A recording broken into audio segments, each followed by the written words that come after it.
Bonjour à tous amis auditeurs, voici la minute du bonheur. Et aujourd'hui, la source unique de tous les biens. L'aide humaine, nous le savons, nous fait souvent défaut. Nous savons également que la source de tous les biens est l'esprit qui est en nous. Cependant, au cours d'une affaire qui nous tient à cœur, nous mettons notre espoir en Madame X ou en Monsieur Y.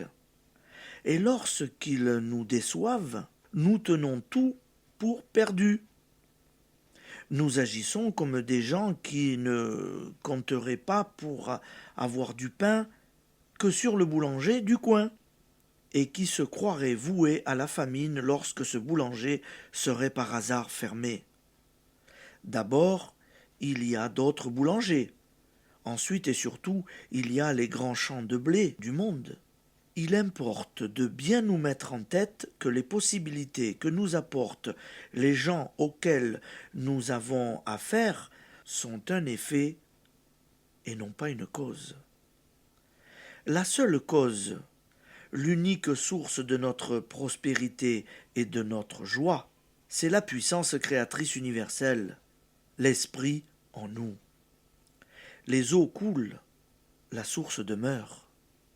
Notre réussite totale n'est possible qu'à partir de l'instant où nous prenons conscience de cette vérité. C'est ce qu'affirmait sainte Thérèse d'Avila lorsqu'elle disait « Dieu suffit », et elle prouvait sa foi par des actes lorsque tous les secours humains sur lesquels elle comptait s'étant éclipsés. Elle se réjouissait. Dieu va pouvoir agir. Car tant que nous persistons à mettre tout notre espoir en quelques individus, nous ne sommes pas branchés sur la grande centrale électrique.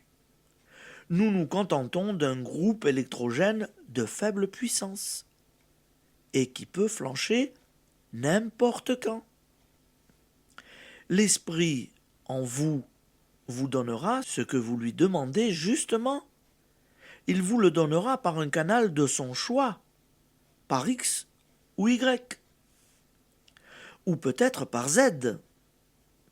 Ce qui importe donc, ce n'est ni X, ni Y, ni Z, mais l'esprit en vous.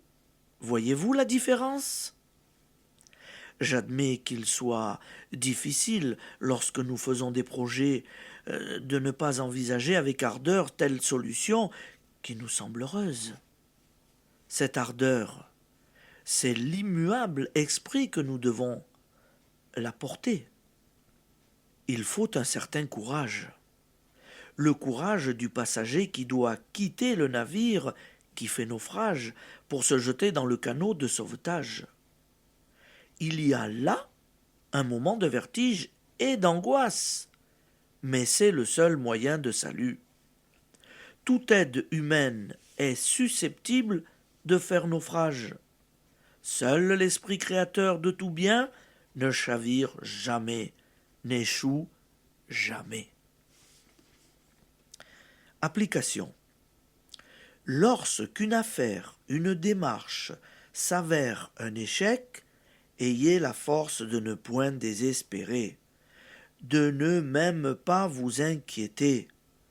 Ne doutez point, une autre situation se présentera. Ne contemplez pas la source d'où découlent tous les biens, et le bien que vous souhaitez se manifestera. Allez, bonne journée amis auditeurs. Merci d'être en notre compagnie, et à demain.